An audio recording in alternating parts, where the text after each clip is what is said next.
Usap-usapan ngayon sa internet yung patungkol sa Epstein Files. Ano nga ba ito? At ano nga ba ang babala ng Biblia patungkol sa usapin na ito? Sa mga nagdaang taon, unti-unti po nating nakikita na nabubuksan ang isang kwento na matagal nang itinago sa likod ng maraming pera, impluensya at kapangyarihan. Ang tinatawag po na Epstein Files ay hindi lamang koleksyon ng dokumento o balita. Ito po ay salamin ng isang mas malalim na problema sa mundo. Isang sistema na kayang protektahan ng makapangyarihan habang ang mahihina ay nananatiling tahimik at nakakalimutan. Habang patuloy po na lumalabas ang impormasyon, mas nagiging malinaw na hindi ito simpleng kwento ng isang taong nagkamali. Ito po ay isang kwento ng mga ugnayan at ng kulturang mas pinapahalagahan ang reputasyon ng interes kaysa sa katotohanan at hustisya. Hindi na po natin tatalakayin ngayon ng detalyado kung ano nga ba itong Epstein Files na ito. Maaaring napanood nyo na po yan sa iba't ibang mga content o kaya man nabasa nyo sa iba't ibang mga articles. Ang Epstein Files, hindi lamang to haka-haka o kaya man invento ng mga tao. Ang Epstein Files, nagmula po ito sa isang tao na ang pangalan ay Jeffrey Epstein.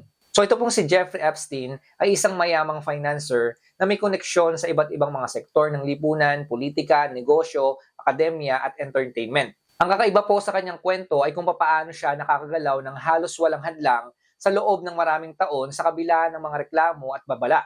So nagkaroon po siya ng mga access sa mga lugar at taong karaniwang hindi basta-basta nalalapitan ng ordinaryong mamamayan. Ngayon, ang Epstein Files ay naglalaman po ng mga legal records, testimonya, flight logs, at mga komunikasyon na nagpapakita kung gaano kalawak ang kanyang impluensya. So, hindi ko na po babanggitin sa inyo yung iba pa pong mga informasyon kasi nga po, maaaring ito ay sensitibo at ito po ay very disturbing. At talagang hindi po natin magugustuhan kung ano nga ba yung nasa likod ng Epstein Files na ito. So ayon po sa iba't ibang mga teorya at mga kwento sa internet patungkol sa Epstein Files, napakatindi po ng ginagawa nitong si Jeffrey Epstein. Kasama po yung iba't ibang mga makapangyarihan at mga sikat na tao. Napapatanong ka bakit nila nagagawa yon at papaano nila nasisikmura o nagagawa yung ganung bagay.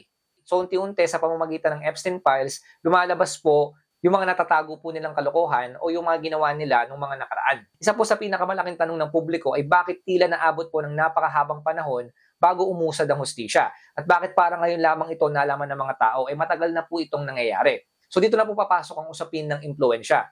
Kapag ang isang tao ay may sapat na pera at koneksyon, nagiging posible ang pananahimik ng media, ang pagbagal ng investigasyon, at pagkawala ng ebidensya. So nakakatakot po dito mga kapatid, yung Epstein Files na nakikita natin sa panahon natin ngayon, meron pa po niya na umiiral sa iba't ibang parte ng mundo. Nagkataon lamang po na ito po ay nalantad. Yung Epstein Files ay nagiging patunay na ang kasamaan ay mas nagiging matapang kapag walang liwanag. Dito natin nakikita na talagang yung pera, ito po talaga ay nagiging ugat ng kasamaan ng mga tao. Kapag ang isang tao ay marami ng pera, mayaman, makapangyarihan, kaya po nitong gawin ang lahat. Kaya niya pong itago kung ano man po yung mga pwedeng itago.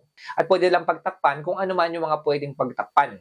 Ngayon mga kapatid, yan po yung pananaw ng mundo. Alam po natin na sobrang pasama na ng pasama ang mundo dahil nga po sa gawa ng kaaway. So kung ano man pong mga nakikita natin sa Epstein Files, hindi po yan galing sa Diyos. At yan po ay hindi kalooban ng Diyos. Yan po ay siguradong gawa ng kaaway. Kaya kung ano man po yung mga nakikita nyo o napapanood nyo patungkol sa Epstein Files, ang nasa likod po niyan ay walang iba kundi si Satanas. At dyan po natin nakikita mga kapatid, habang tumatagal, pabulok ng pabulok yung mundo natin. Nakikita mo natin pasama ng pasama yung mga tao. At nakikita po natin dito, unti-unting nailalantad yung mga kalokohan o yung mga ginagawa ng mga masasamang tao na ang nasa likod po nun ay walang iba kundi si Satanas. So sa panahon po natin ngayon, wala na pong awa at halos wala na pong hustisya. Dahil nga po ang nangunguna sa mundo natin ngayon ay walang iba kundi si Satanas. So mga kapatid, makikita natin na hindi lamang po Epstein Files ang lumalabas sa mga nagdaang taon. Sunod-sunod ang mga revelasyon. Mapapansin niyo po mga kapatid sa mga nababalitaan natin, nakita po natin dito yung katiwalian sa gobyerno, maling paggamit ng kapangyarihan,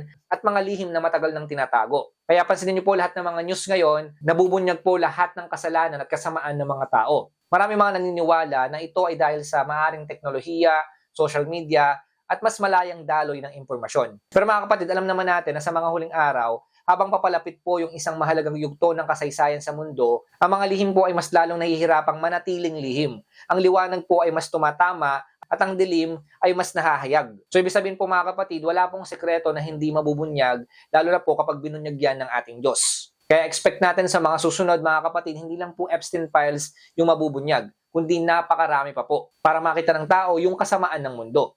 Sa pananaw po ng pananampalataya, ang pagiging mapagmatsyag ay mahalagang bahagi ng pamumuhay sa panahong punong-puno ng panlilinlang. So pinag-uusapan po natin ito hindi para bigyan kayo ng takot, kundi para magbigay ng babala. Ang mga ganitong pagbubunyag ay nagsisilbing paalala na ang mundo ay hindi kayang iligtas ang sarili nito sa pamamagitan lamang ng sistema at batas. So yung Epstein Files na kumakalat ngayon sa internet at bali-balita sa buong mundo ay parang alarm. Hindi para magdulot lamang ng galit, kundi para magising ang konsensya ng mga tao. So ang pangyayaring tulad ng Epstein Files ay babala ng Biblia tungkol sa mundong hinahayaan ang kapangyarihan na umiral ng walang pananagutan. Pinapakita po nito kung paanong lumalakas ang kasamaan kapag pinipiling manahimik ang mga institusyon at lipunan. Binabalaan po tayo na huwag tayo basta magtiwala sa mga pangalan, titulo at malinis na imahe dahil hindi po lahat ng mukhang mabuti ay tunay na matuwid. Pinapakita rin po dito ang panganib ng labis na pagmamahal sa salapi at impluensya na kayang patahimikin ng konsensya at katotohanan.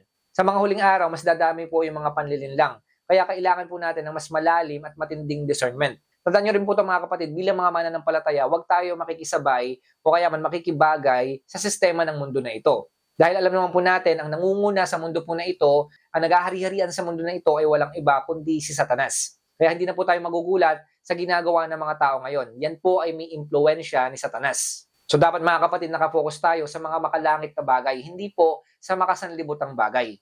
So sa kabuuan mga kapatid, ang Epstein Files ay paalala na ang katotohanan ay laging merong takdang oras ng paglabas at may kasunod na pananagutan. Sa kabila po ng bigat ng kwento na ito, may liwanag pa rin. Ang paglabas po ng Epstein Files ay patunay na hindi kayang manatiling nakatago ang lahat magpakailanman.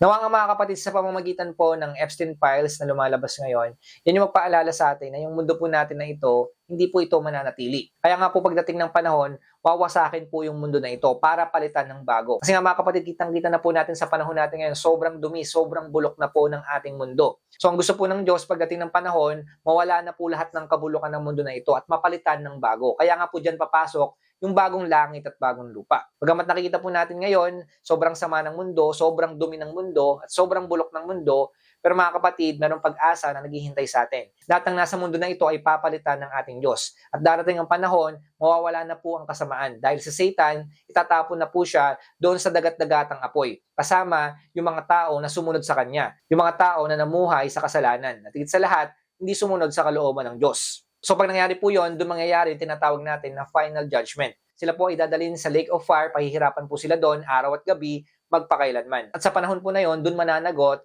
lahat ng mga nagkasala. Lahat ng mga tao na namuhay na may kasalanan at namuhay sa kasamaan. Kaya mga kapatid, wag po tayong mawalan ng pag-asa. Nandyan po yung ating Diyos. Siya po yung magbibigay ng hustisya at siya po yung magbibigay ng pagbabago para sa lahat. Kaya manatili lamang po tayo sa ating Panginoong Kristo. Kaya mga kapatid, sa mundo po na ito na punong-puno ng kadiliman, nawa nga tayo po ang magliwanag.